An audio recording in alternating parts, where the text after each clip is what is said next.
Magandang hapon mga kababayan. Nandito nga pala ako sa Plaza Independencia. Ako nga pala si Kasog Bugas, nag-uula para sa wika. Ano ba talaga ang wika?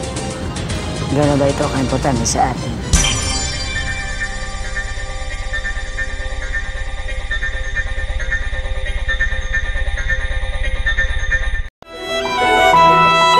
Isang araw, tungkol sa atin sa lugar ng tinatawag upang sabaybayin kung ano ang wika. Ano ba ang wika? Bakit nila pinapalagahan ng bawat bansa ang kanilang wika? Anong wika ang ginagamit mo araw-araw? Anong wika ang iyong kasanayan?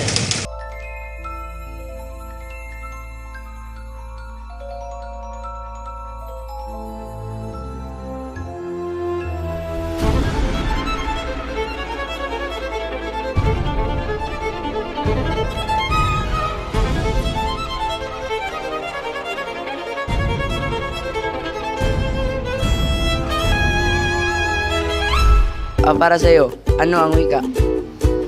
Importante sa atin ang wika kasi dito tayo na taga dito tayo sa Cebu din. Kailangan yun talaga ang salita salita natin, yun ang gamitin natin. Pinapaglaban ng mga bansa ang wika. Siyempre kasi pag pupunta, may mga ibang tao pupunta sa atin.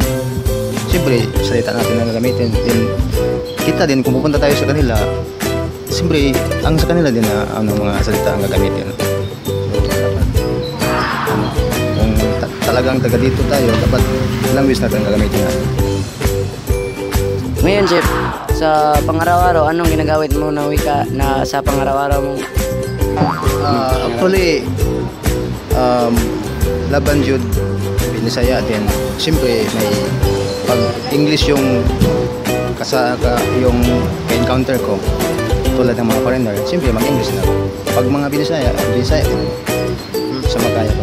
Tapos, ang huling tanong namin, Chef, ay para sa iyo, gaano kahalaga ang wika?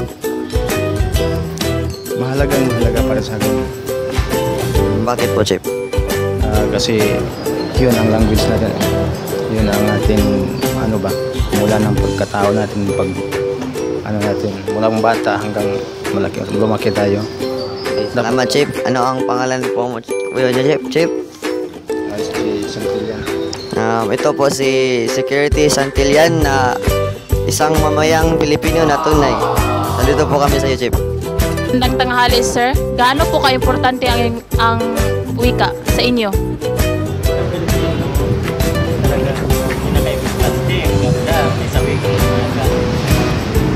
And then, parang proud po ba kayo na yan yung ginagamit nyo araw-araw? Ano bang wikang nakasanayan nyo na ginagamit nyo araw-araw?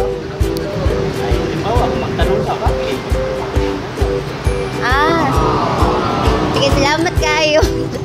Para po sa inyo, ano po ang wika? Wika is yan yung language mismo Filipino. Ginagamit natin in different kind ng language dito sa Pilipinas. Depende yan sa lugar o depende nga. Dito sa Pilipinas ginagamit natin yan. Sa Luzon, mga Tagalog, dito sa Visayas, depende rin. Tapos Mindanao, depende rin yung mga salitang ginagamit. Same time, depende kasi yan sa taong kung anong ginagamit nilang wika. It's depend talaga kung dito sa Pilipinas talaga yung kwan natin is Filipino, di ba? Tapos, ano pa ba? Para po sa inyo, bakit po pinapahalagan ng bawat bansa ang kanilang wika? Wika. Siyempre, based din sa kwan natin yan, pinaniniwalaan, di ba? Dito sa history, pinagmulatan na natin yan ng pagkabata nung nag-aral pa tayo. Siyempre, elementary. Days na yun ang ginagamit natin na wika, tinuturo nila yung Pilipino. Kaya yun, based sa kinamulatan natin nung pagkabata, yun na talaga yung tinuturo. discipline.